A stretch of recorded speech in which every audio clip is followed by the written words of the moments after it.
So I started with 2 cups of all-purpose flour. You can use just regular flour that you can buy in a store. Then I went on to add baking powder, 1.5 teaspoon thereabouts.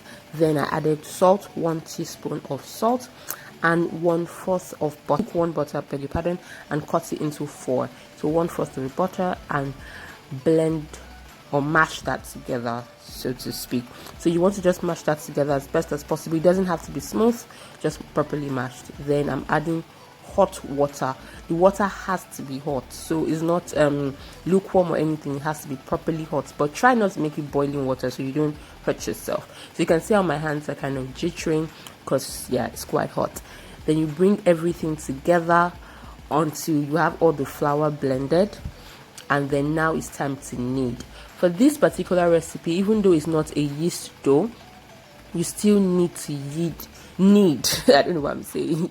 You still need to knead it for about 10 minutes until it's soft, stretchy, and it's no longer sticking to your hands.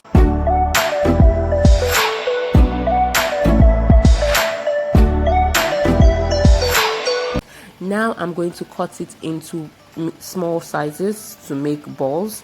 So this gave me about 8 balls. This particular measurement gave me about 8, and I'm going to fold them into little dough balls, so to speak.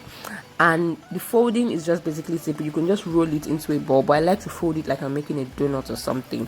Fold it into dough balls and then set that aside. So once you have everything folded, you see how it's stretching? That's how you know that you kneaded it well and you have a good dough.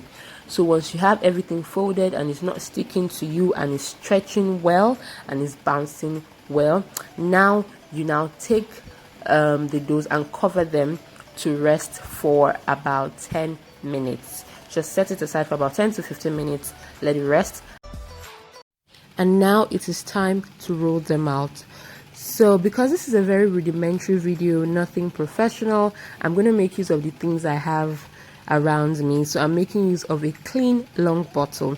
If you have a rolling pin at hand, wonderful, but if you don't, you can make do with the things you have around you. So while you're rolling it out, you have to roll it out really thin, so thin that you can almost see through it, but make sure it doesn't start tearing. And the reason for this is that it allows it to become elastic and it just, crisps up really nicely. So I'm going to roll them out and then set them aside on a tray or any surface you have while I roll out the remaining spreads.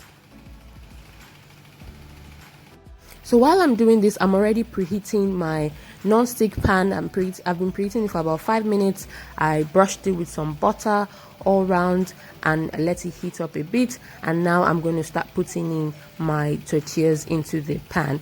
So now I'm going to cook it on one side for about 1 minute before I flip it over to the other side. But now this is the good part. You see those bubbles building up on top of it? That is how you know that you've done it right. Those bubbles need to pop up, and don't bust them. Yeah, just let them cook, and then you flip it over to the other side and cook it for about 1 to 2 minutes, like I said earlier. See how nicely that came out. It has to come off the pot easily like that, and we're just going to repeat that for all of the others. So I'm just going to show you again one more time how I rolled it out and how I cooked it. Now the reason why I'm only cooking mine for 1 to 2 minutes and I'm not really letting it dry up is because excuse me, I'm going to repurpose them. So I'm still going to make nachos out of them. I'm still going to make wraps and tortilla cups out of them. So this also entails a lot of frying and recooking, and I don't want it to get too stiff when I'm doing that. So right now when I'm cooking it this time, because I'm also going to preserve it for a while, I'm just going to let it crisp up a little bit but still remain soft, so that when I'm recooking it, it's easier to handle. If you want yours very dry and you just want to eat it directly like that, you can leave it a little bit longer, but 1 to 2 minutes was perfect for this because I was still going to use them for other things. So if you want to see the other things I use them for, like tortilla cups, wraps, nachos, see my other recipes after this video. Thank you for watching. I hope this was easy for you to follow, and let me know if you're able to replicate it and how it turned out.